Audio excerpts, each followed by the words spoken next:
So today we're looking at the Ridge Rider 20 amp DC to DC battery charger.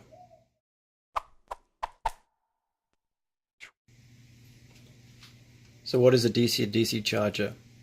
Well, this is a unit that just boosts your car's alternator output voltage, which might be running about 14 volts, boosted all the way up to say 14.7 volts for an AGM battery.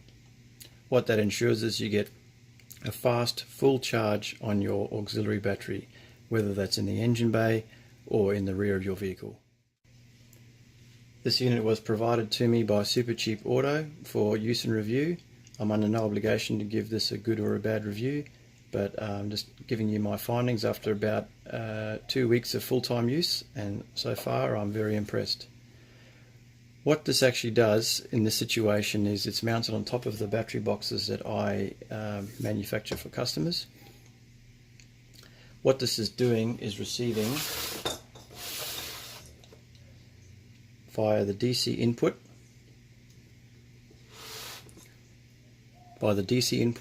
and by this Anderson plug is receiving charge from the vehicle.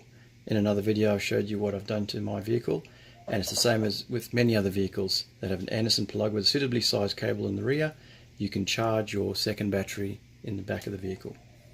So the charge comes in, it's a really simple setup. Charge comes in, where it says DC input, alternator positive negative, is a shared negative, and on this cable I've got charger output, which is also on that negative, and there's the positive for charger output. So DC input, alternator, shared negative for both those circuits, charger output for charging your battery. On the output side, I've just made this modular, mounted on top of the battery box. I just plug it into the spare Anderson that I've got in the box. That can stay there. This end gets plugged into the vehicle.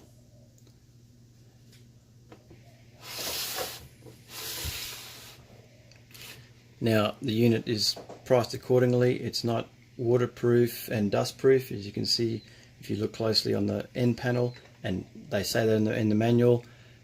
It's not recommended for a dusty or moist environment. Probably not suitable for engine bay, and this is not in the engine bay, this is in the rear of an SUV.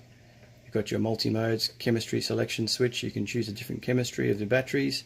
All that does is alter the charge profiles and the maximum charge voltage that it outputs to that type of battery, which is gel, lead acid, which also AGM or calcium. This light here just shows the unit's working. Here it's charging, and there it's fully charged. Very simple, no-brainer, set and forget operation. We used it every day for 10 days on the road, and obviously being a 20 amp unit, I was monitoring that input via a watt meter, inline watt meter on the input side, and I was getting the full 18-20 amps on the input side, even though I had exceeded the maximum cable run that they recommended on the input side. For that I used 6BNS, which is 13.5mm squared cable, and that was about 6 meters long. And as I say, I was monitoring the input, and I was getting the full charge. What that means is 20 amp is a bit of a Egyptian to you. In a good hour from a massive 250 watt panel, solar panel, you might get 8, 9, 10 amps. What this is doing is, while you're driving, in 1 hour you're putting 20 amps back in the battery. To try and relate that to fridge life, I've got a Waco 40 litre, which uses on average maybe 25 amp hours per day, per 24 hours. So in general speak, in just over an hour of driving in the morning, you are putting back into the battery what you've taken out in that whole previous 24 hours. For you to do the same with a massive solar panel would be 2 hours, and obviously you have to be stationary for that. So the advantage of these is, if you're traveling every day, every second day, awesome, they do the job. If you're in camp 3-4 days, engine's not running, that's when your solar panels come in. Obviously it's good to have both, and for the car charging your secondary battery, these are the go. Okay, thanks for watching.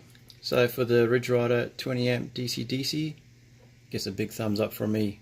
Does the job as described. If you like this one, check out my other videos on the channel. Thanks for watching. Cheers.